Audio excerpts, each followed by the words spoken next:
Hello, everyone. I'm Fred Oakman here with Mr. Jake Peters. You're listening to PS This Is Awesome, a PlayStation podcast. This is episode 369, where we dive into our thoughts on all things PlayStation. Before we jump in, please subscribe to our YouTube channel, youtube.com/PS This Is Awesome, where you can also watch a video version of the podcast.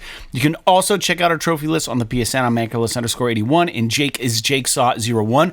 Send your thoughts to psthisisawesome@gmail.com. Share the show with friends. Don't forget to rate us. For just $1 on Patreon, you can join the one and only $1 club and receive a die-cut vinyl sticker plus a shout-out on our show. Visit patreon.com/PS This Is Awesome to support us. And remember, if you like our podcast, it does us a lot of good. You can like, comment, and subscribe on YouTube. With that out of the way, Jake, how are you doing on Monday?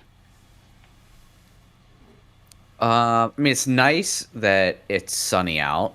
It's not particularly warm. I mean, it's like low, like 40-ish. Yeah. But I'll be honest, I'm not like in a great mood today. I'll try to keep it together for the podcast, but I had I'm tired because I didn't sleep well last night, and I'm having roof problems, and I'm having a lot of issues with the contractor, and it's making me quite angry, to be blunt. Yeah. Because I paid a lot of money to have my roof put on, and it's leaking, and I'm having trouble getting him to come out and fix it. It's been leaking for like months. That's crazy. So every time it rains is like hyper stressful for me, because it feels like every time it rains, I'm like one step closer to mold or rot or something like that. So, yeah, I mean, he came out on Friday and he fucked around for, I don't know, 20 minutes, half hour. How hard can it be if that's your job, right? Dude, I don't know. I think that they need to pull, there's a whole sheet on the back side of the roof. Yeah. That's like, it's maybe only like 2 feet wide, but it's like 20 feet long. And I think that they need to maybe not take it all the way off, but pull it up and seal underneath of it and put it back on. Because I think that there's an issue with one of the seams, but he keeps kind of shrugging that off. And I'm sure part of it is because it's a lot of work and he probably doesn't want to do it, but he does a lot of work in like remote places. So it's like he was home this weekend, so I got him to come out and work on it on Friday. He dicked around with it a little bit.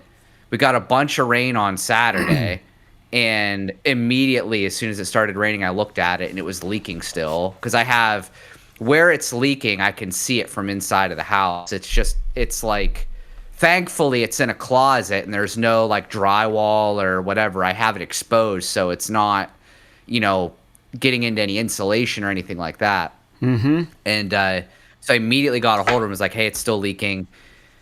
You need to come out on Monday and fix it. And he was like, all right, I'll get whatever I need, whatever. And then today, beautiful day, perfect day to work on it, other than it being a little chilly. Never heard from him all day. As far as I know, he hasn't been here. I tried calling him. He didn't answer his fucking phone. And he was telling me that he's going back to like Indiana or some shit.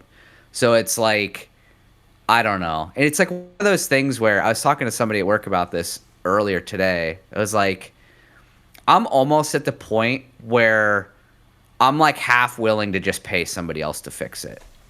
Even if it costs me like $1,000, yeah, I shouldn't have to pay for that, but at least then I know that my roof is fixed. Yeah. And it's just been a nightmare. So that sucks. Yeah, that's been a real problem. And then like on top of that, I had 2 tires that were losing air on my car. Last week I took it to the shop and they had to put new valve stems in both of the tires.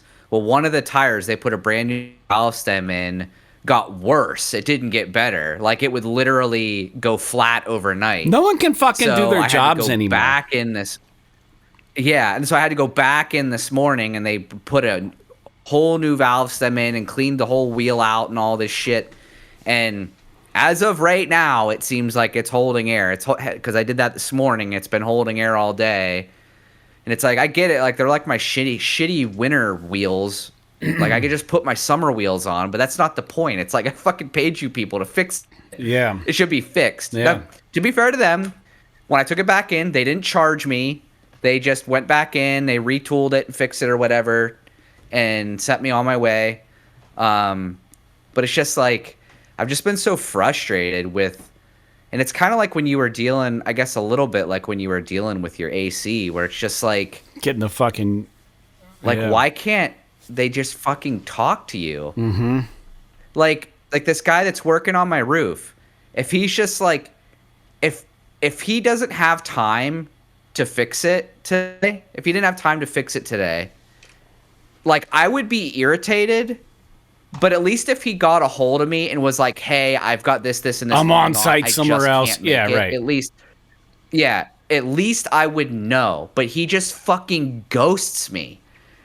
And I just get so... Dude, I get... When people that I'm paying are like this, I get so fucking upset. Like, yeah. It's unbelievable. Because it's not like I paid this guy $100 to do some little repair at my house. Like, I paid him a lot of fucking money to put a new roof on. Yeah. And it's been like almost 6 months since I've paid him, and it still leaks. So yeah, that sucks. It's sorry, that was a bit of a tangent, but it's just, I just wanted to prime the audience a little bit on if I seem a little crotchety today, that's why. Jake's gonna uncork here in a second. Yeah. No, I don't know, man. I'm having similar issues, but not with my roof. My car. So for those who don't know, I have a roller skate. I have this old car I bought because one of my jobs I had a long time ago required me to commute about almost a 2-hour commute Monday through Friday. That's both ways total. But I got this old, well, it was new at the time. Got an 09 Yaris hatchback stick shift. Literally no anything, no amenities, nothing nice. They're crank windows, they're manual locks, it's a stick shift. There's not cruise control, there's no remote start, there's nothing. It's just a fucking car. It's a grocery getter. I've had it since 09. Long ass time to have a car, but our Pennsylvania winters corrode the shit out of cars, and I was a dummy and didn't get the undercoat shit on it. So I'm finally starting to have some trouble with last year. I'm going to a new mechanic. I'm not going to say who they are because I'm going to badmouth them in a second. But I'm going to a new mechanic who've been great. They've been absolutely great up until now. And my car's due for inspection in March. Pennsylvania, we have state inspection for vehicles. There were rumors that we're going to get rid of it. Now, granted, I actually like the state inspection because I'm the kind of guy that would just let my car go to shit if I didn't have to take it year after year after year and have shit fixed. So yeah. I'm for it.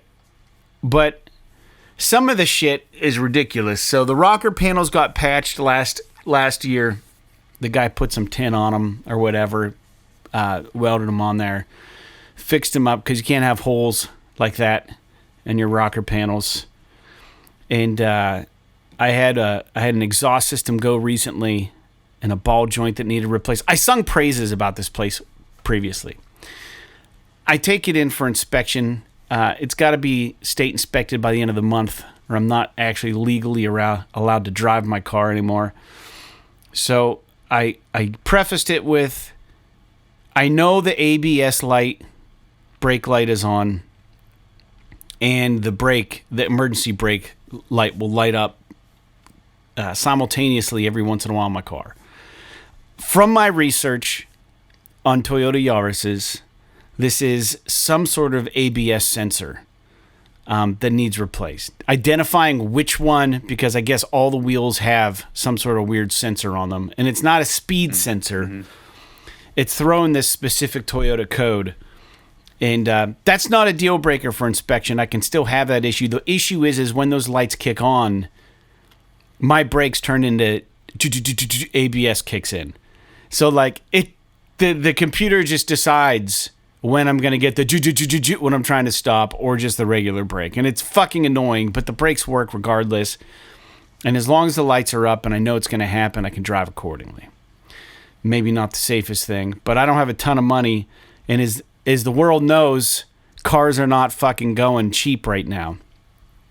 So I know I've needed a new car for a while. I've been looking at the, I don't know that I don't think I can afford one, but the Telluride is nice. It's a V6. You can get a tow package with it. It's a Kia Telluride. And then Nate, our drummer, has the Sorento, and the XS Sorento can come equipped with a tow package that can tow 3,500 pounds, which would be more than I've got a 1,000 pound trailer and way less than 1,000 pounds of gear. So I could have a nice little road machine with that. But we're talking a used one of those. You're looking at around $26,000 to $28,000 comes with 40,000+ miles on it, and you don't know where the fuck it's been. I don't have that kind of money to drop on an SUV right now. I would love to have one, so I'm trying to keep the Yaris alive. I take it in, I tell them the problems. The rockers are rusting, even though you guys helped with them last year.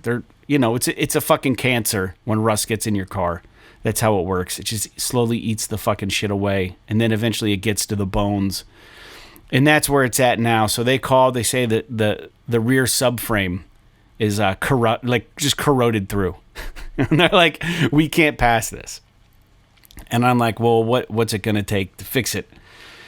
And they go, well, you got to get the rockers patched. You got 2 holes in your exhaust we need to weld, and the subframe needs welded. And I'm like, okay. And the lady's like, yeah, that's not going to be a cheap fix. And I'm like, okay, well, cheap is relative, right? And I said, well, can you give me a quote? This was last Tuesday. We're recording this now Monday. It's been almost 7 days. I still don't have my car. They were going to get a hold of me with a quote. They failed to do so the following Wednesday, or the Thursday. And they finally looked at my car Tuesday, told me Tuesday they'd call back with a quote. They didn't. Wednesday came and went. I heard nothing. Thursday, I reached out. I got a quote of about $1,000 plus an oil change, whatever the oil change is going to be, which to me is reasonable. I'm like, fuck, if it's going to keep my car on the road for 12 more months and legally, and I can, in the meantime, put some money aside and try to look for another vehicle, that's fine. I'd rather do that than be forced into buying something immediately. And Lord knows I don't need a $600 a month car payment right now this year. So that's what we're deciding to do. I called whatever that day was, and they're like, well, we'll get a hold of you later and let you know an update on when the car is going to be done. And I'm like, all right. I said, so it doesn't sound like I'm going to have it for the weekend. And they're like, yeah, probably we're not going to get to it. I didn't hear anything. Friday, little after 5, they closed at 5. I called up the mechanic answers. I feel like it's one dude over there that really knows his shit. And he's doing mechanic talk with me. Like, it's fucking throwing, we put the thing on, we pulled the codes, but, I don't know. It's maybe a speed sensor. I don't know what it is. It could be something, but, I'm not worried about that, really, to get it past inspection. That's going to be on you if you want that to be looked at. The ABS, that's not... We really got to worry about, I can put more tin on the rockers, not a big deal. Apache exhaust, not a big deal. He goes, that subframe, he goes, I'm going to have to rip some carpet up because I'm afraid I'm going to catch a car on fire if I start welding that thing. And I'm like, okay. So it sounds like it is completely through, and all that's in the way right now is carpet. Like it's all the way through somehow. So that's not great. And he was like, it's not going to be a quick job, and I'm going to have to fuck your car up more to make it better. And I go, all right, well, that sounds like it's definitely going to be, I'm not going to have my car until at least after the weekend. He goes, man, I don't work on the weekend, but I'll call you Monday, and I'll let you know when your car's going to be ready. Well, come 3 o'clock today, I still hadn't heard anything. And I'm like, I'm going to fucking call. So I get the nice customer service lady, And I'm like, hey, I brought my Yaris in last Tuesday. You guys were going to be doing some things to it. I still don't have it. I don't really know where it's at. Can I get an idea of when it's going to be ready? And she goes, okay, hold on a second. And I hear, hey, when did he bring the Yaris in? And, okay. And then she goes, yeah, it's going to be, she goes, he said give it a couple more days. And I said, okay, am I going to have it by the weekend? I said, I understand it's a big job. And she goes, oh, yeah, honey, you're going to have it by the weekend. We'll make sure it gets done. Couple days, I'll keep you posted. And I'm like, every time they've said they'd keep me posted, they haven't. Now, granted, I haven't paid them anything yet. But yeah, I told them to go ahead with the job. But now I'm just in limbo without a car. And now it's getting colder out. And I can't ride the moto around because it's just too fucking cold still. So I'm kind of like landlocked. And I'm going to end up borrowing a car from my parents. I have to make a trip for work on Thursday, and I don't have a vehicle in place yet. I may get the car sooner. I don't know, but it's been an annoyance as well over here on my end. And it's always annoying when you're spending money. Now, granted, your roof cost way more than $1,000, but I'm also not thrilled to be spending $1,000 on something just to get it back visibly with no change. Like the lights are still going to be on the dashboard. It's still going to be a tiny-ass car, except I'm going to have ripped-up carpet now on it. Probably. They'll probably hot glue it back down or something. But, it's just becoming a Frankenstein at this point. And the sad thing is I only have like 140,000 miles on that thing, and it runs like a champ. It's all body shit that's fucked on it because of our winters and the salt in the roads here. It's so annoying. I've never used like Carvana or anything like that, but I'm very tempted to start getting a car from the West Coast, for the mere purpose of like avoiding all the snow damage. But then you got to worry about flood damage and water damage. So I don't know. If the listeners have any recommendations, I'm all ears. Yeah, that's tough. But I mean, you're right. $1,000 is a one-time payment of $1,000 is way cheaper than a car payment for a year. Yeah. So it's that's the whole reason why like Sarah had a pretty bad car payment inspection bill this past year, and someone at work was like, it's like your car's not even worth that much. And I was like, maybe not, but if I can drive that car for another year or two, it's paid for itself. Mm-hmm. So to buy even like a cheap car, I say cheap, obviously, as we discussed, that's relative. But like, if we were to replace her car, yeah, it would be every bit of, probably if we got a new one, every bit of $500 or $600 a month. Mm-hmm. And just because interest rates aren't so particularly low right fucking expensive now, and the vehicles themselves, like you can't buy You can't buy an SUV now or almost any vehicle for under $30,000 anymore. Mm-hmm. And that's usually like the lowest trim level, which is insane to think about because when I bought my car, this was a long time ago, but this was 10 years ago, but it MSRP'd, I didn't pay this much, but it MSRP'd at 35 and it was literally the Mac Daddy version of the car. Yeah. And that same car now would cost like 50. Yeah. Which is fucking insane. It is absolutely unbelievable. It's gotten. Well, depending on the size of house you have too, man. Like honestly, a car payment nowadays is about just as high as a fucking mortgage. I made a joke with a coworker who bought he was able to get a house for really cheap because it was like through his family and stuff. And he was looking at buying a new pickup.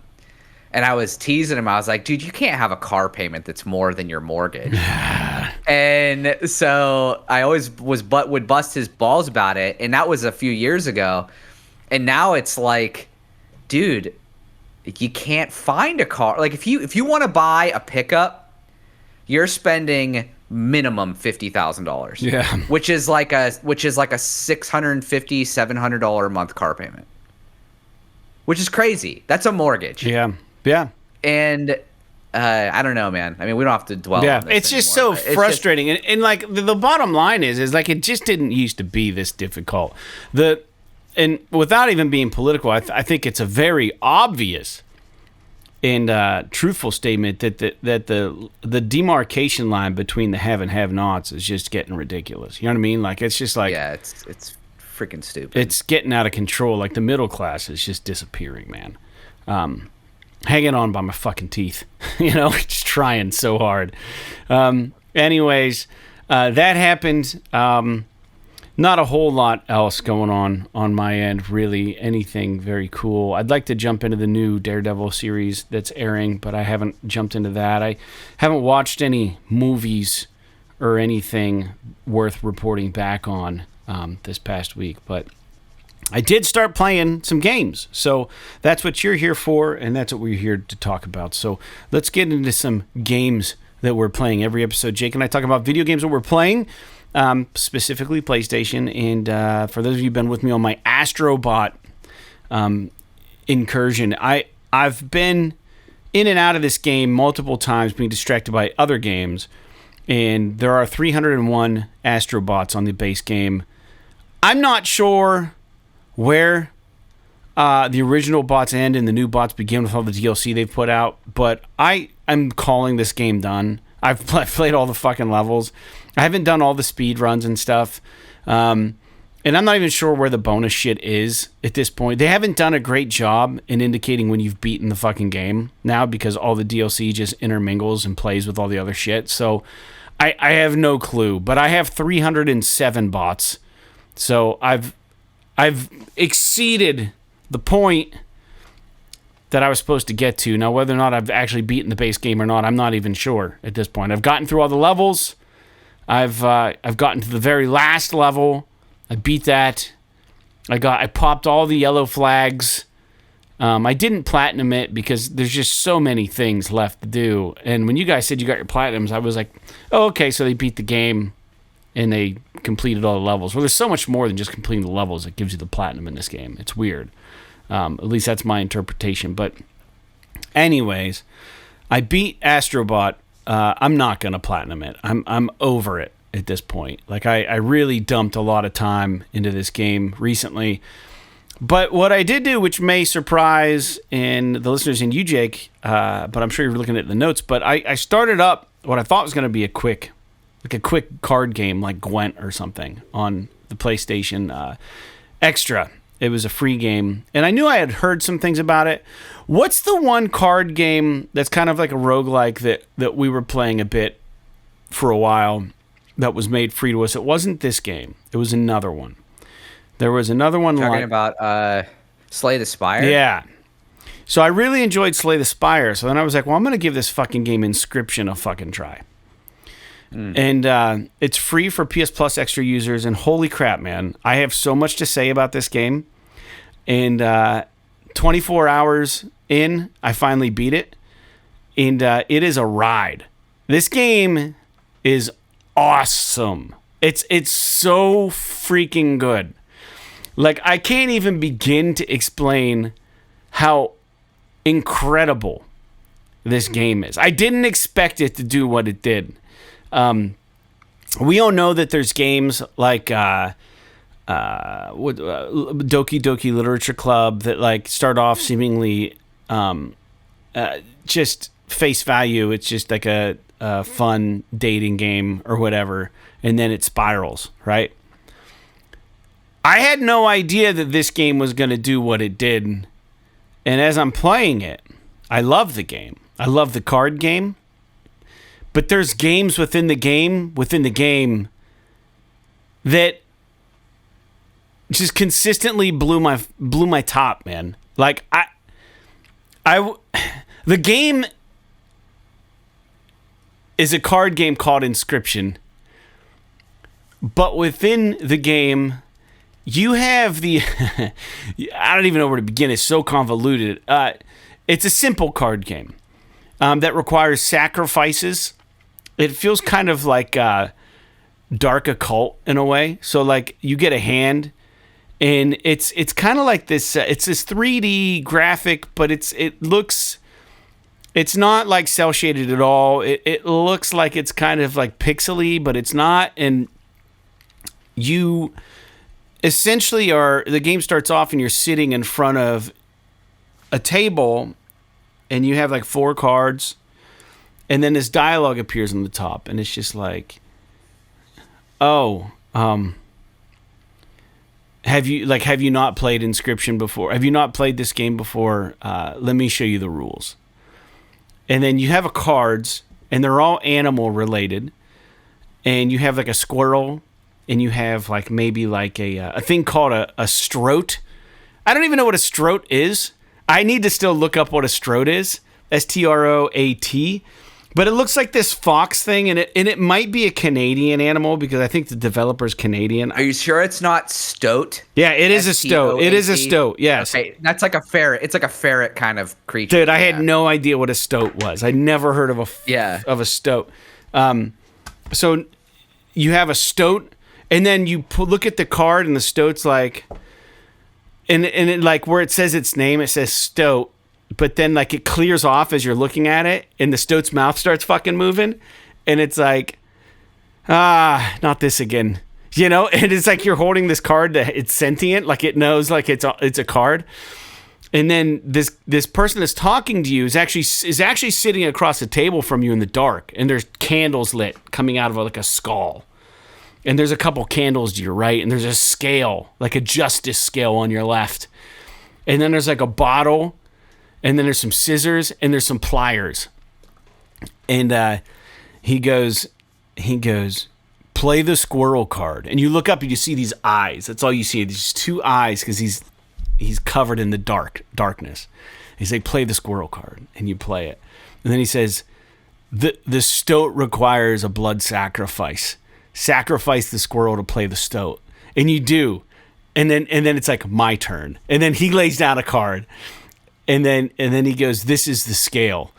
And he drops a fucking tooth in the scale. And it fucking bends a little bit. And he goes, if it tips all the way on your side, I win. And then he puts his hand on the scale and he puts it down. And he goes, my side, you win. And he goes, your turn. And then he's just like, what the fuck are we doing here? Like, what is at risk? And then he says something eventually, like you pick up a card and he's just like, bad move or something, and you're like, what are we doing? Like, what are we? And it's like dark and haunting, and you're in this cabin, and then if you press back on the R1 button, the joystick button, he goes, hey, go retrieve the blah blah blah for me.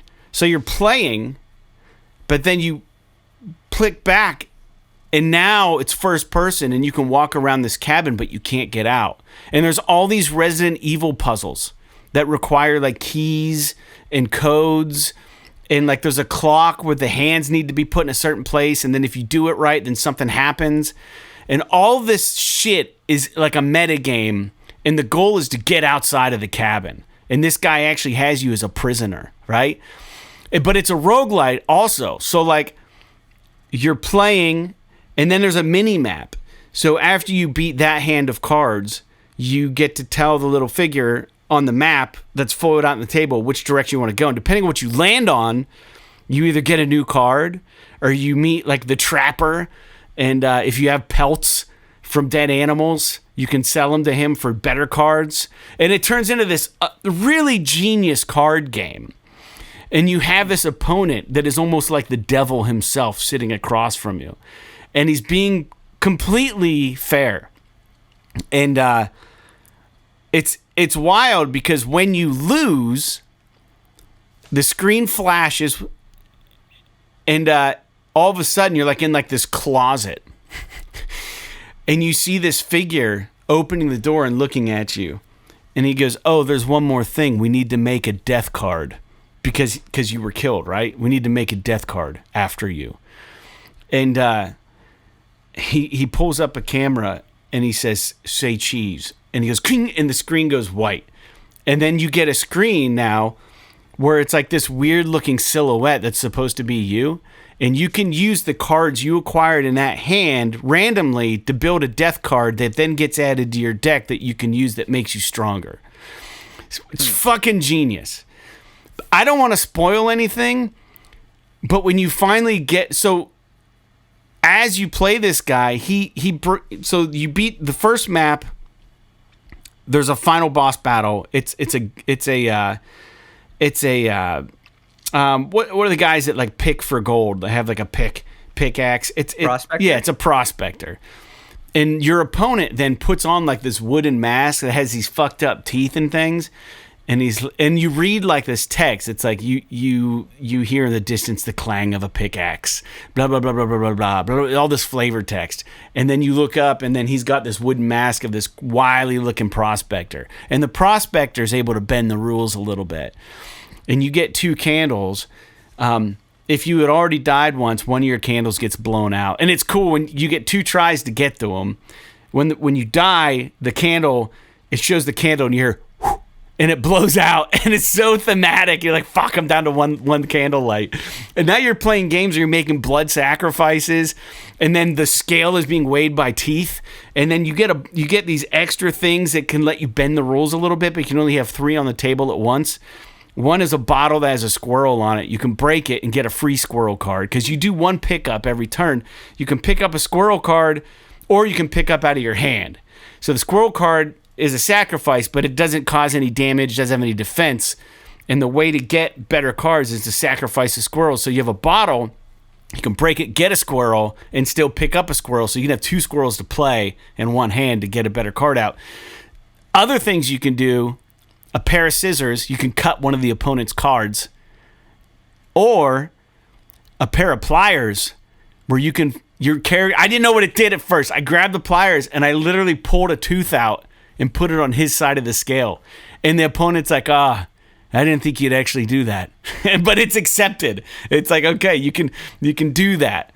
There's another one down the road. Minor spoiler, if you're interested in playing this game, where a knife gets introduced to the table, and you can jab your eye out, and the eye weighs more than a tooth, and you throw your fucking eye on the scale to beat him in a match.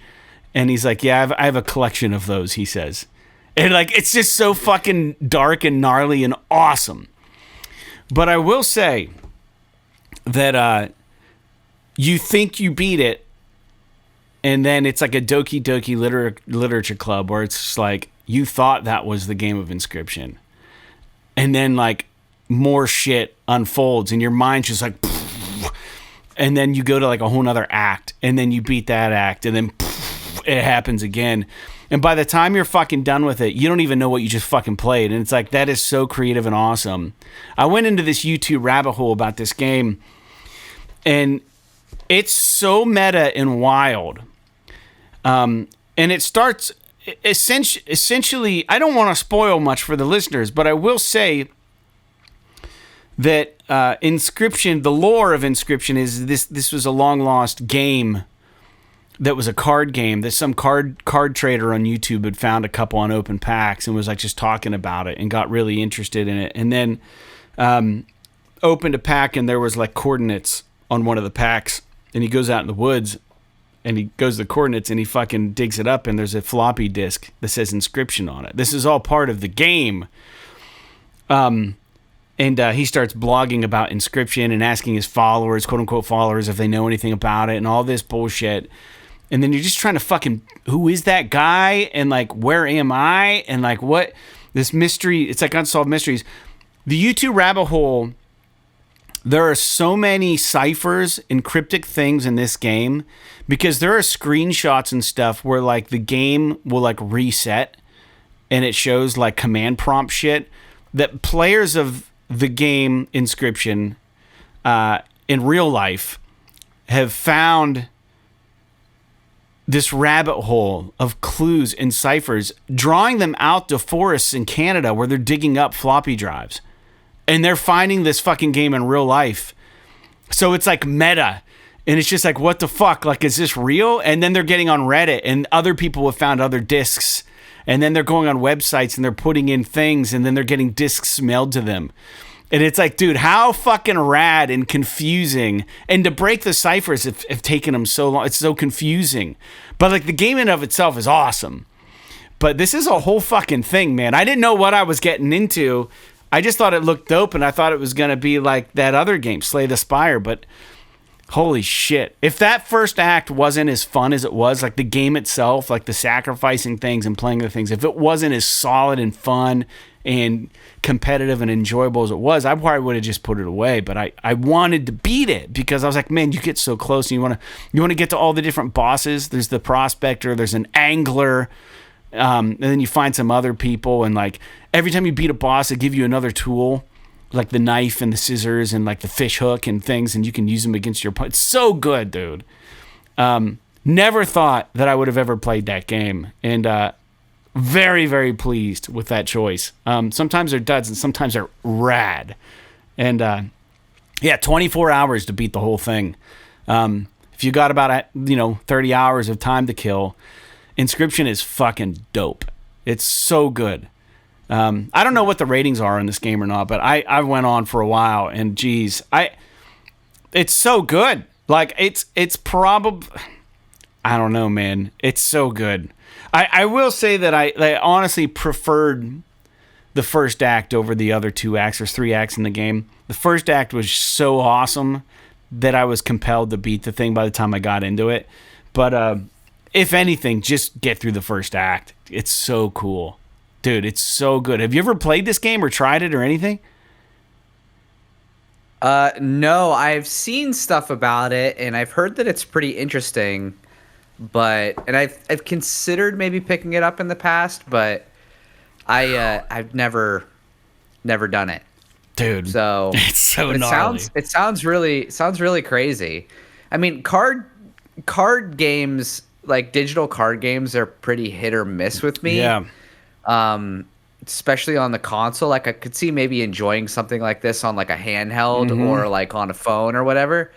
But I mean, what you're describing sounds pretty rad. Dude, the mood was perfect. Just the mystery behind the whole thing. And I didn't even spoil the tip of the iceberg for you guys. I'm just giving you the idea of what this game is in case you're curious. There's so much more to it than what I've said.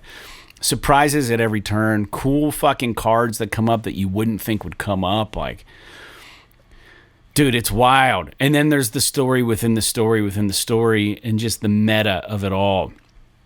She's like, who thought up of this shit? The fact that the developer went out and fucking buried floppy disks in forests and left secret codes, not even knowing that anyone would even realize that there's actually a cipher to the game, is just so gnarly and awesome. And dude, I don't know. It's just a level of love for an IP that you don't often get with game developers, and you can tell they just absolutely loved making this thing. And it shows. It's such a great game. I was really pleasantly surprised by the whole thing. The whole ordeal, I was just really, really taken aback by how fantastic the experience was. Frustrating at times, because it's difficult to play sometimes. But honestly, I always felt like I was getting better at it. I didn't feel like it was like the first boss in whatever Neo. You know what I mean? Where you're trying to fight that fucking guy down by the pirate ship and you can't beat him. I think that was Neo. Oh, yeah. It didn't feel impossible by any stretch of the imagination. This game feels very digestible, and it's done so with such cleverness and wit. And the dialogue it doesn't overstay its welcome. It's witty where it needs to be. It piques your curiosity exactly when it needs to. It's just dialed in, man. This game is rad, and it's really, really good. Man, if anyone loves anything like Gwent or, like you said, Slay the Spire, or even like playing Magic the Gathering I mean, the game is so much simpler than all of those games. It's very, very simple. You have an attack and you have a defend for all of your cards, and they essentially just attack what's in front of them. There's 4 spaces on the board for each player, and you can see what they're going to be playing next, and you just play your attack. And then if they don't have a creature to defend it, then it puts more weight on their scale. And if you can defend their attacks with your creatures, then he doesn't hit you. You know what I mean? And it's just like, but it gets really fun. It's like a chess game almost, but it's really simple to learn, difficult to master, one of those situations. But Jake, what about you? What are you playing? So I was playing a bit more of Avowed. You're cutting out again every episode. I don't know what's up with this. Really, a lot of video games. What's that? You were cutting out again. Every time this time of the show now, we've been losing you. So you're playing a little bit of Avowed. Go ahead. Yeah, and so I don't know. I'm kind of at like a stopping point with it. I'm sure I'll probably continue at some point, maybe. But I decided to jump into Jedi Survivor, Star Wars Jedi Survivor, which I talked about maybe doing previously on the show. And it is pretty good. But dude, I completely forgot that even the first game, but like especially this game because it's been so long since I played the first one. Like it has a lot of like Souls-like tendencies to it. And it's not by any means as hard as those games, but it's got the whole like tactical combat. You have to sort of read your opponents and handle them accordingly. You can't just like button mash. Like if you get yourself in a pickle, you can get killed relatively easily. There are these like meditation things, which are kind of like the campfires in Souls games, where you can rest, but when you do, like all of the enemies respawn. When you die, you can go back to wherever you were killed, and you can reclaim your XP and your health from where you died at. So that part of it's pretty interesting. I will say, like, I'm not 100% hooked on it yet. There are some annoying parts. Like, nothing annoys me more than when there's a game that stops, like, pauses the game when you're playing at the beginning for, like, a tutorial element. Yeah. And then they don't explain it well enough, and they don't let you play otherwise until you do that thing. Oh, yeah. And I got to this part where it's like, I got to this wall, and it was trying to teach you how to wall jump.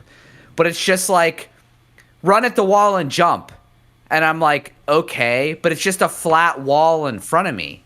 So I'm like trying to jump, and I'm thinking like wall jump, you kind of bounce back and forth between walls or whatever. Here it's like you jump at the wall, you jump back, you double jump towards the wall, you jump back, you double jump, and it doesn't explain that at all. Like, I don't know maybe the best way to do that. Like, they could have had like a little, it's fucking Star Wars. You could have had like a little like ghost version of you or something, like show them doing the move, and then you'd be like, oh, that's how I fucking do it, and then you just figure out the button sequence yourself.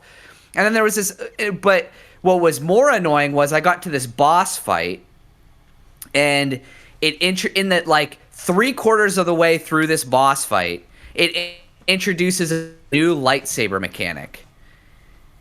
And so it introduces this lightsaber mechanic, and it could do this thing to automatically parry enemy attacks. And so I'm like doing what it's telling me to do on the screen, but apparently I'm not doing it correctly. The boss kills me, and because I'm not doing this parry mechanic the way they want. Meanwhile, it won't let me do any other maneuvers. It won't let me attack normally. It won't let me dodge. It won't let me do anything. I have to do this one fucking attack move that allows me to parry. Because I can't execute it properly, and it's a parry mechanic, if I miss, he fucking hits me. It's like, because I didn't do it correctly, the boss kills me, go back to a checkpoint, I have to go all through all this level part again, I have to redo the boss battle from the beginning, get all the way back to that part, tutorial happens again, I have to execute it again, and if I miss, I've got to go back to the checkpoint, redo the fucking boss battle all over again. It's like, bro, it's a fucking tutorial. It's not like, why are you punishing me for not executing a tutorial properly? Right. You're making me go back and restart this boss battle all over. It's fucking absurd. But I was able to get through it. Not that big of a deal, I suppose. But it's just like, there are these just like little things decisions that developers make sometimes where I'm just like, what the fuck is going on here? And like, why would you make this decision? It's very anti-gamer in some respects. Yeah. But the only other negative that I have to say about it is like, well, there's one like sort of like really minor thing, and then one that's a little bit less minor. The one that's a little bit less minor is that the animations in the game are really good, especially like the kill animations and stuff like that. But because the animations are doing so much, but the game is so fast paced, there's a lot of like animation interruption and stuff when you're trying to like quickly go from like attacking to dodging and doing all this stuff, or like jumping from when you're platforming, like jumping from one thing to the next, to where a lot of times the animations don't flow together very well. They like get really kind of choppy because you have to interrupt this really smooth animation to quickly do this other maneuver. It's not like in The Last of Us where they like force you to feel out this fucking really like in-depth animation. But they kind of need you to be able to sort of interrupt it to keep it as arcadey as they want it to be. So that's like more of a visual annoyance. But it doesn't really impact the game all that much. The other thing is like, I am really, and it was the same way in the first game, like there is something about this actor that plays the main character in these games that I just don't like. Yeah. I don't know if it's how he looks, or if it's how he acts, or the way that he talks that I find annoying. But he's like he's the redhead from that show Shameless. Yeah, I like him as an actor. I think you probably just associate him with that role. And to be completely honest, I do not like that show. So that probably has something to do with it, but also it's just like he looks kind of derpy in the game too. So I don't know if it's just me just having like a visual bias and me just being sort of an asshole, but this is one that I'm willing to accept that I might be the asshole on this one. Yeah, I think you might be. It's not hurting my experience, but it is something that sort of like at the beginning, I feel like the visual representation of the actor is sort of grating on me. Yeah. I don't know. Maybe I just hate gingers. I don't know. Jeez. But that said, I'm going to keep kind of playing it. I've only played maybe an hour and a half of it, so I'm just kind of getting my feet wet. Like I said, I haven't really played a lot of games recently. I've been doing just a lot of other stuff. So, yeah. Cool. But that's where I'm at with games right now. We had a little bit of listener feedback. I don't have it on the notes, but I did post some live streaming of Inscryption. I was so into it, just seeing who would jump in. And some random person, Drift6776, says, Inscryption was one of the first games that I stayed up late and played. It was so much fun, and I rushed home to play it, and I got invested in the story. I'm not sure how far you are, so I won't spoil it, but getting to the end is definitely worth it. I hope you enjoyed as much as I did. And then they said, also a little side note, if you want to go through the story, create super cards that can one-shot and win fast. You can always revisit the game for gameplay's sake later. So that was all appreciated. And then One Black Talon wrote and left a fun comment that after the last episode, as you know, after he listened to 367, my song "You Make Me Sick" came on. He listened to episode 368. And my song Whale of a Tale came on immediately afterwards. Or maybe not immediately afterwards. He just says, Whale of a Tale played for me today on my shuffle. Thanks for this week's podcast. You are welcome on Black Talent. I appreciate you listening on YouTube. And I posted some other stuff on Astro Bot. We are now increasing our subscribers a little bit. So that's nice. I think just the random gameplay I've been putting up has been helping. And I don't usually talk during it. One Black Talent actually tuned in to my Inscryption playthrough and said hello, and it was nice to see you in the real time. I'm sure there was a little bit of lag, but it was nice to have a little bit of live interaction with you, so thank you for doing that. And again, if you listen to the show and you want to add Jake or I to your PlayStation Network friends list, I get a lot of random requests, and I don't know what ones are real and which ones aren't. I am anchorless_81. Jake is JakeSaw01. When you send your friend request, you have the option to include a message. Just include a message telling us that you're a listener of the show, and then that'll get you probably entry into our friend list. But if you don't indicate that, as far as I know, you're just some other person that is just trying to hack my account or something.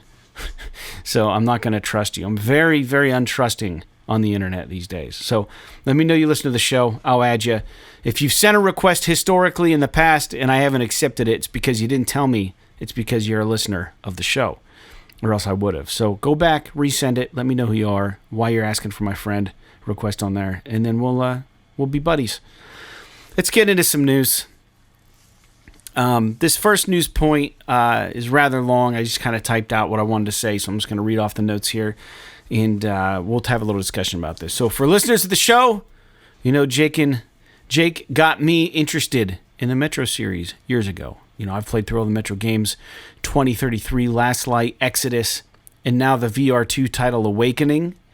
I've enjoyed them all, but not particularly in that order. I felt Exodus was too open world for my taste, but they still did a great job with the setting, and I honestly prefer the DLC over the main game. The first two games were fantastic, and the VR title was very well done. However, somewhat confusing story-wise.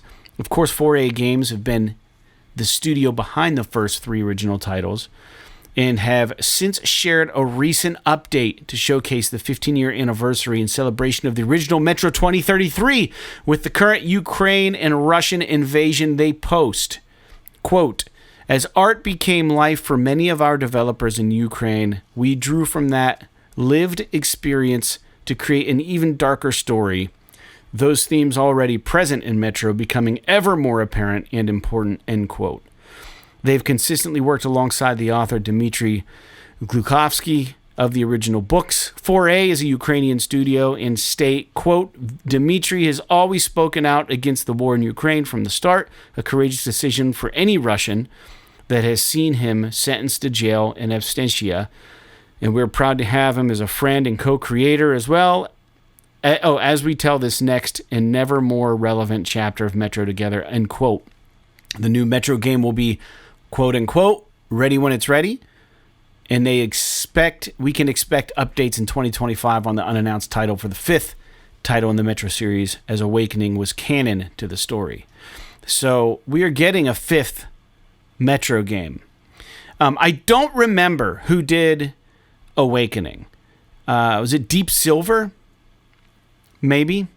Well, Deep Silver probably published it. Who was involved in making Awakening? I want to know who made it. Let me look it up. I did. That's the one thing. It wasn't 4A? I don't think they did. No. Vertigo? Yeah, it was Vertigo. Vertigo did it. They're the Arizona Sunshine folks.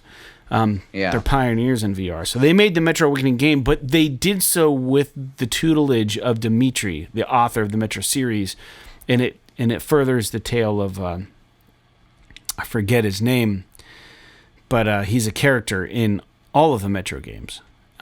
I believe he's in all of them. Maybe he's in the first two.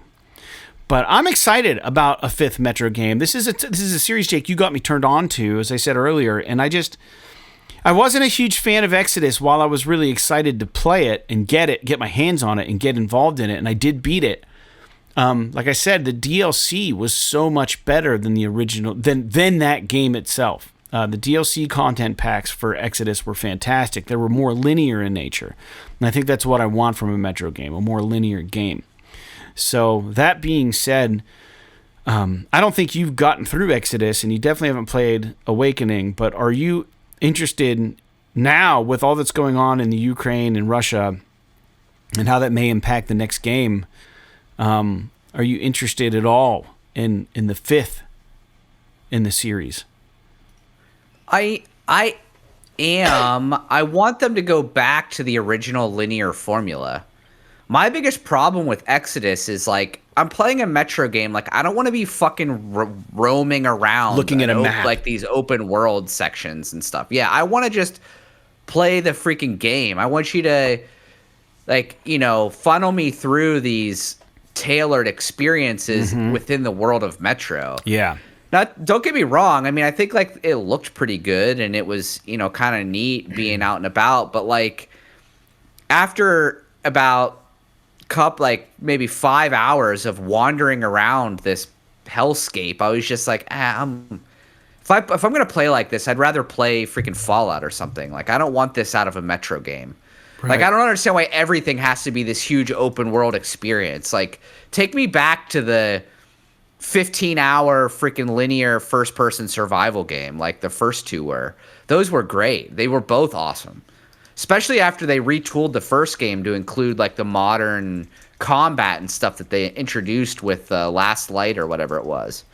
So, yeah, I mean I guess that's what I have to say about that specifically. But, cool.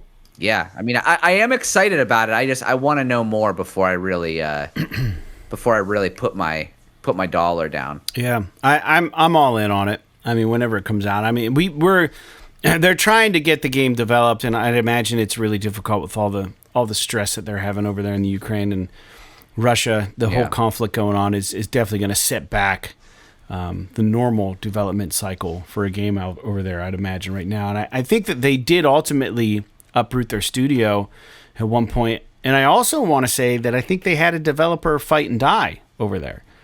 Someone who was involved on the development team. I remember saying something about that. I think it was a 4A Games employee, maybe one of the writers or original directors or an art director or something for one of the first two Metro games. So it's a real deal over there. But interesting about the title, and I'm glad that they're pushing forward, and because I don't know how Exodus did, and I'm not certain how Metro Awakening did, although it was nominated for Best VR Game 2024. I don't think it took home the prize, but I'm excited for that. Next news point regarding Life is Strange. Life is Strange Double Exposure was a title that saw the return of the character Max. Now, Double Exposure definitely cultivated a financial loss for Square Enix. The losses per Square Enix's president via pushsquare.com indicate were offset by the success of the Dragon Age or the Dragon Quest 3 remake. I would expect this will be the last that we see from the original Life is Strange storyline. I also was kind of confused by this news story, Jake, because I thought I was confusing Double Exposure with Bloomin' Rage, which is funny because Bloomin' Rage is the most recent release that I thought was lackluster, but is getting really good responses, and I think having it be a part of PS Plus Extra is certainly not hurting the title, getting some eyes on it. But I had Double Exposure. I forgot all about it. I hadn't seen anything about it. It also sounds almost like a porn title or something. Like it's a weird name for a game, like on its like Life is Strange Double Exposure. Like anytime the word exposure is used, I just instantly think of like the TV series Cops, like indecent exposure or lewd exposure, but they're talking about camera rolls, exposing film, I think. But my dirty 43-year-old brain thinks about lewdness. But I thought it was a weird title for the game, and I don't know anything about the game. I don't even remember anyone covering it or giving it reviews or anything like that. So I'm not sure how you feel about this, but it definitely didn't do well, and they lost a lot of money making it. Square Enix did, and apparently they're trying to recoup the loss, or were able to recoup some of it, at least in part, due to Dragon Quest III, the remake for that. I don't know. Anything on this? Yeah, I mean, it was strange. I mean, it's not strange. Square Enix is never satisfied with how any of their games do. So it's not all that surprising that they would say that this was a loss, although I do agree that like we haven't really heard much of anything about it. And I think what I have heard about it is just kind of like, it's meh. And it's like not nearly the impact of what we would expect from a continuation of that first Life is Strange story. Yeah. So maybe it's just not that great of a game. And if it's possible. not, then that stinks. Mm-hmm. But I just we've been getting not a glut of these games, but it seems like we're getting a lot recently. Like we've been consistently getting like the freaking Dark Pictures shit, and we've been getting like this Bloomin' Rage game and that Volcano High game, and now like this Life is Strange stuff, and it's like I feel like people might be kind of over these kinds of games. Yeah. I don't know if they're as successful now as maybe they once were. So I don't know if you have any thoughts on that. Yeah, I'm not sure. I know your video froze on Discord, but it's okay. We're still capturing your audio. I don't know if it's a me issue or a you issue over there. We've been having a lot of connectivity issues on the podcast the last couple episodes. Can you still hear me? Yeah, I hear you just fine. We're gonna keep Okay. we're gonna keep rolling. But Jake, the freeze frame of your face is hilarious. Yeah. I don't know what you look like the Kool-Aid Man or something. I don't know, but I would say that I think that it. I don't know. I think this kind of game has had its time in the limelight, and I don't know that there's really. I don't know if there's really much else to be said than what you've already said. So we'll just move on to the next news point. With the success of the PS Portal, Sony has expanded the number of games you can stream on the PS Portal handheld, which now includes over 50 PS1 and PSP titles, sans a PS5. So you don't need a PS5 to utilize the Portal for streaming over 50 PS1 and PSP titles. That you can do so as a PS Plus Premium member, I believe. You can't do that on an Extra or PS Plus, whatever the other one is. There's Extra, there's Premium, and there's PS Plus Basic. What is it? PS Plus. Oh gosh, can you hear me, Jake? Sounds like I might have lost Jacob. He might have left. Let me check my phone. This happened last episode. It's so annoying. So incredibly annoying. Jake, I'm going to send him a text. Lost you. But I'm trying to think. What is it? Plus? PS Plus? Gosh, I got to look these up. Jake always knows what they are. I never do. PlayStation Plus tiers. There is Essential, Extra, and Premium. All right. Japers creepers. It was Jake. It was on his end. He's got a reboot. But anyways, so there's that. And I hope you guys are having a good day today. Okay, sounds good. I'm keeping you guys in the fold. All right, cool. Very cool. Yeah, this podcast is, we're cruising right along. We're almost at episode 370. I don't think we're going to do anything special for 370, or maybe 400 might be the last one we do for a while. I don't know. Don't tell Jake I said that. Holy moly. I don't know that it's going to be. It seems like quite the milestone for us. Here he comes. Are you there? Can you hear me all right? Yeah. All right. I just got done talking to the audience. I said, man, we're at 369, almost 370. I don't know if we're doing anything for 400. And then I said, that might be the last one we do for a while.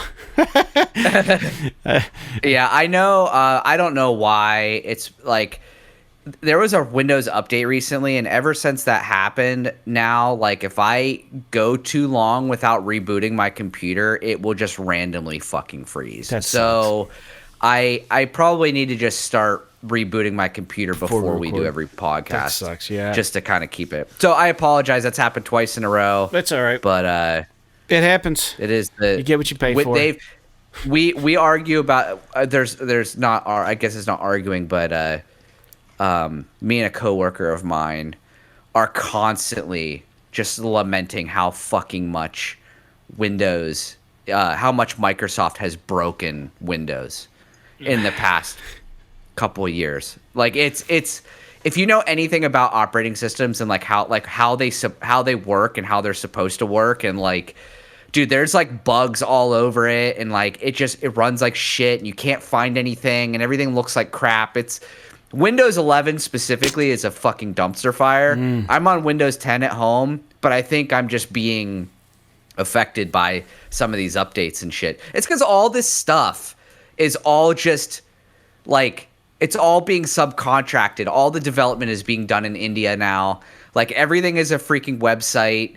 It's not like a local app anymore. I don't know. Sorry, it's a digression. You're fine. Continue. I just read the news point that we had here about the PS Portal, that you can play over 50 games now without a PS5 if you're a PS Plus premium member. That's all the news point was. Streaming. Yeah. So that's nice. Cool. It's just nice to see. There was a recent. Have you tried streaming with it? No, I don't. I didn't sign know. up for the beta, and I don't think I have. I don't think I can stream on Essentials or Extra. I think you gotta have a premium account. I don't have that, so I haven't. Right. Yep. But I will say, the next news point was interesting. There's a trailer for the new Silent Hill F out, and it looks really creepy. And there is a warning for the title that indicates the following content warning, which I think is crazy. It says, this game contains depictions of gender discrimination, child abuse, bullying, drug-induced hallucinations, torture, and graphic violence. This game is set in Japan in the 60s and contains depictions based on the customs and culture of that time. These depictions do not reflect the opinions or values of the developers or any individuals involved. And if you feel uncomfortable at any point while playing, please take a break from your playing or speak to someone you trust. It's like, what? That's fucking awesome. That's exactly what I want. Yeah.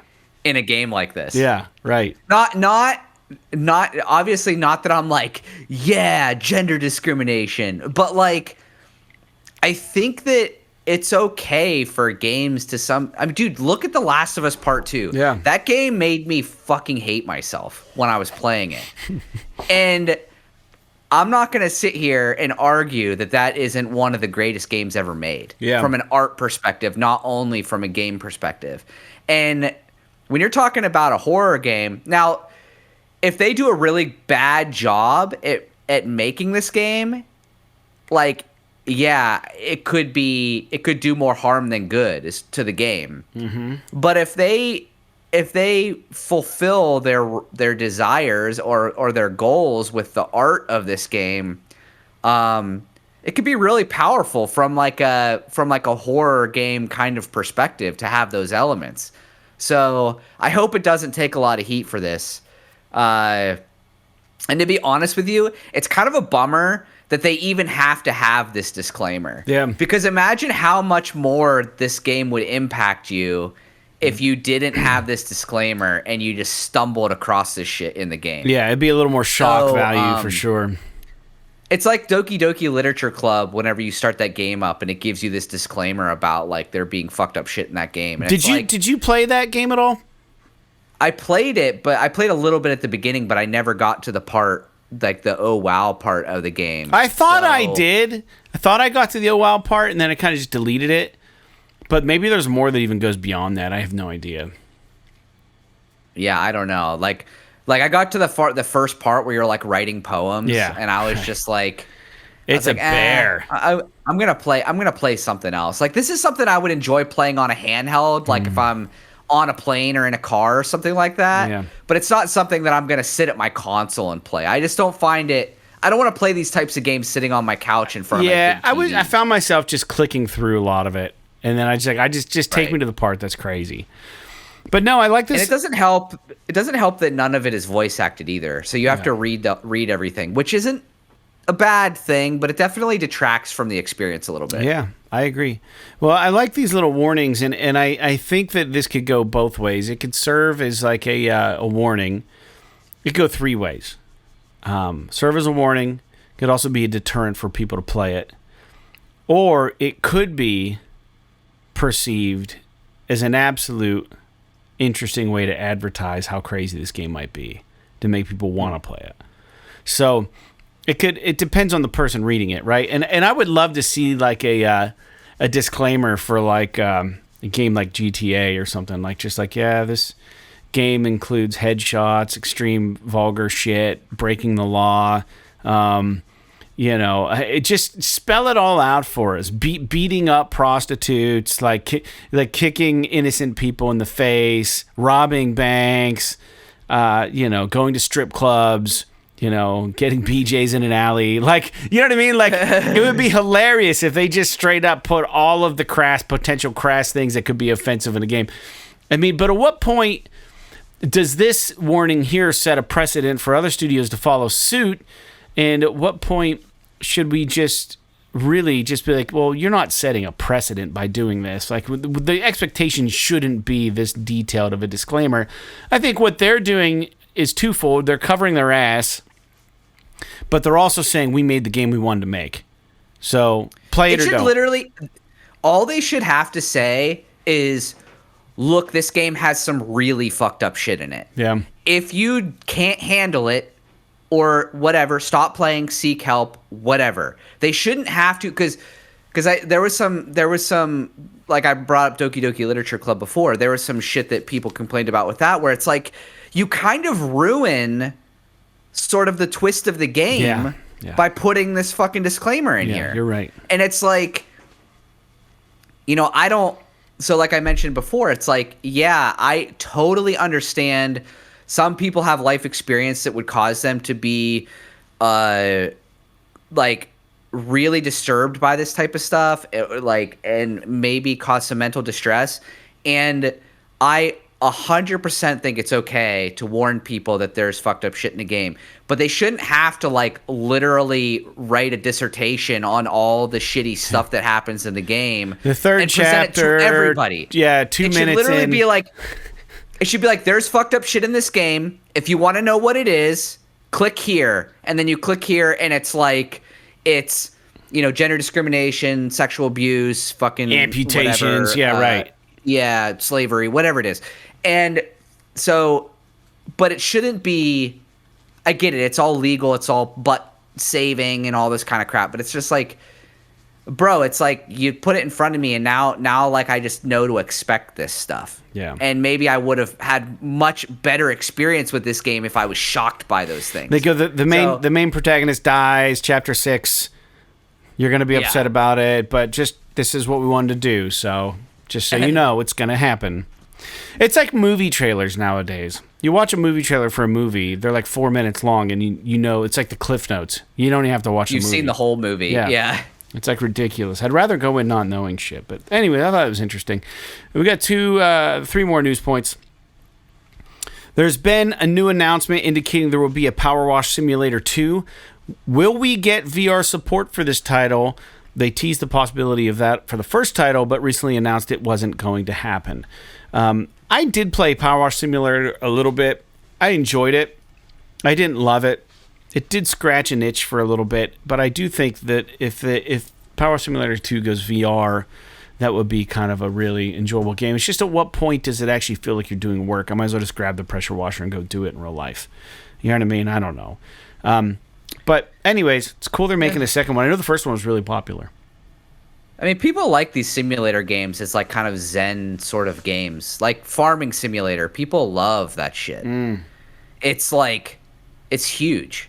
So I totally get it. Like there is an itch that is scratched by these types of games. Yeah. But would a VR component be interesting? I don't know if I would be interested in it in VR or not. I'd have to play it maybe to find out. It might be. I mean, Job Simulator is awesome, but that's kind of like a comedy game. It's I think not it like would be. Yeah. And not to cut you off, but I think it would just be intrinsically easier to get through the levels, because some of those games, like some of these levels, like you're like really manipulating the controller to get into all the crevices, but like in VR, you could just like literally just aim it where you want it to go.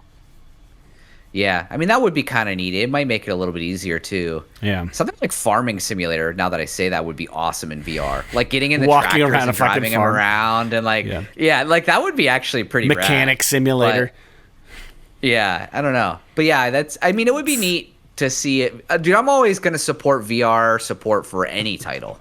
Yeah. But I do agree with you that it seems like it might work with this game. Yeah, and it's very possible why they might have canceled it for the first game is because they knew they were already working on the second one, and the second one may introduce levels from the first game. Who knows? And they were just like, we're just wasting our time doing this on the first one. Let's just put it in the second one from the ground up. So who knows? They may have already debunked that, but I don't know. I'm just speculating. Last news. Two more news points. They've announced that there's a Space Marines 3 in development. Cool. Bring it on. Let me play it. It's going to be way off, but I think that we wouldn't have had such a big gap between the first one and the second one if they would have known what they had.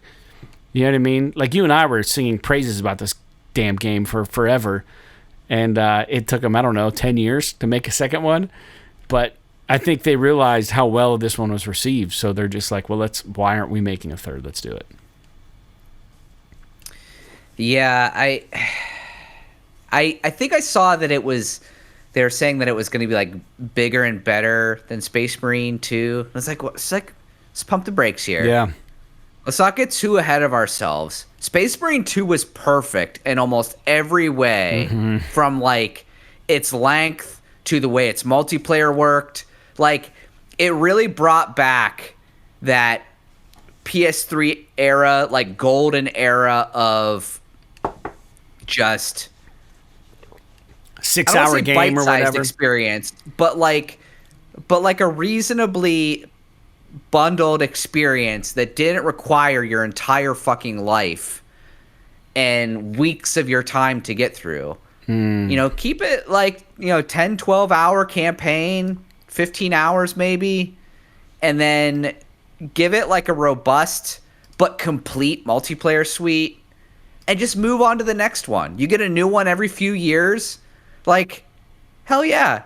You buy a new game every few years rather than trying to make me play the same fucking game for forever. I don't know. Yeah. It's just me, but glad to see it's in development though. Yeah, me too. I just hope they don't get too big with it. That's all. Well, I hope that they do make it bigger and better. I mean, we do want that, but maybe not so big that it's no longer what it's supposed to be or what works for it. Let's, like you're saying, don't get too big for your britches. But anyways, that's happening. I am pleased. And the last news point here is a new studio called Dark Outlaws Games was revealed on a PlayStation or on a podcast called Bonus Podcast. Jason Blundell, however you say his name, has started out of the ashes of Deviation Games, Dark Outlaws Games, and this is going to be a PlayStation studio. This was recently announced. Blundell has a history with Call of Duty games, specifically Black Ops and zombie modes. So he was part of Deviation and has now been hired on to start up another studio. So there's Sony. Sony hasn't even announced this. This came out on a podcast. So I don't have any opinions on it. We don't know what they're making. We have no idea if it's going to live. Everyone got excited about all those new studios when Sony was announcing them. And I think they're probably playing their cards a little closer to the chest. And I bet you old Mr. Blundell got a talking to from PlayStation saying you shouldn't have said anything. Or maybe they said just say it on there and let the news run with it. But I think that when they announced all those studios and then they had to announce they all got closed, I think they probably fucking tried to learn a lesson there. And it's like, let's just keep our cards a little closer to our chest. But the studio's called Dark Outlaws Game. We don't know what they're working on. Jason Blundell's involved. That is the news point. Jake, anything on this? So did Jason Blundell announce this? Yes. On a podcast? Yeah. Okay. Interesting. Yeah, I mean, we kind of knew that he was working on something somewhere, and I guess sort of assumed that maybe he would have his own team. So, because they did, I guess it was that Deviation Games, I think is what it was called. Yep. You said, because Sony did gobble up a lot of that talent after they shuttered that studio, or they killed that project, I guess. So I guess we know that it's called Dark Outlaws Games, which I don't love the name of that studio, but like, it doesn't need to be called Dark Outlaws Games. Right, like, I don't know. Dark Outlaws Games. It doesn't sound right. Dark Outlaws is fine, but Dark Outlaws Games just it rolls off the tongue funny. So, but either way, this guy's got COD pedigree, so I will be interested to see what he comes up with. Yeah, I agree. We'll see. It will be interesting. And I suppose we can move on to games coming out this week. Now, Push Square is doing this really cool thing. And they are giving us a little synopsis of some of the games coming out. They didn't used to do this. We get a lot of our news, if not all of our news points, from pushsquare.com. So if you don't already check out that website, you can check it out. We commentate on a lot of the news points that they post. So here is the game list coming out this week. MLB The Show 25, March 18th. Just Crow Things, March 19th. Kiniku Niku, Super Muscle Cat, March 19th. Assassin's Creed Shadows, March 20th. Become a lethal shinobi assassin and powerful legendary samurai as you explore a beautiful open world in a time of chaos. Switch between these two unlikely allies as you discover their common destiny. Master complementary playstyles, create your shinobi league, customize your hideout, and usher in a new era for Japan. Rendering... What's that? The 20th is a Thursday. That's a weird date. That is a weird date. Rendering Ranger R2 Rewind. This comes from the creator of the Turrican series. Roller Coaster Tycoon 3 Complete Edition. Build roller coasters. Assault Suite Lanos 2 Saturn Tribute, March 21st. This is a mech game. And Atelier Yumiya, The Alchemist of Memories and the Envisioned Land on March 21st. And then we get Bleach Rebirth of Souls. And those are the games. That's March 21st. Awaken the blade within you and reverse your fate in Bleach Rebirth of Souls. Engage in thrilling battles with powerful sword abilities and characters from this legendary anime franchise. The write-ups are really nice on Push Square about these games. If you guys, this is the second week in a row now where they've posted these that I've been able to catch them. So that's very, very cool. Jake, any of those games catch your eye? I mean, obviously, Assassin's Creed Shadows, we're really anxious to see sort of how that game's going to do, because that may literally make or break Ubisoft, considering all the trouble they've had in the past few years. So I'll be very anxious to see how that does. I mean, to be completely fair, it looks cool. I don't know that I'm going to play it, but it does look really cool. Yeah. So I'm anxious to at least see the reviews on it, see how well it does. I don't know, maybe I'll be compelled to play it, or I don't know, but yeah, there is definitely something there for sure. Mm-hmm. Yeah. Well, we'll see. That about wraps it up for the podcast. We're weighing in at about 1 hour and 22 minutes. Damn it.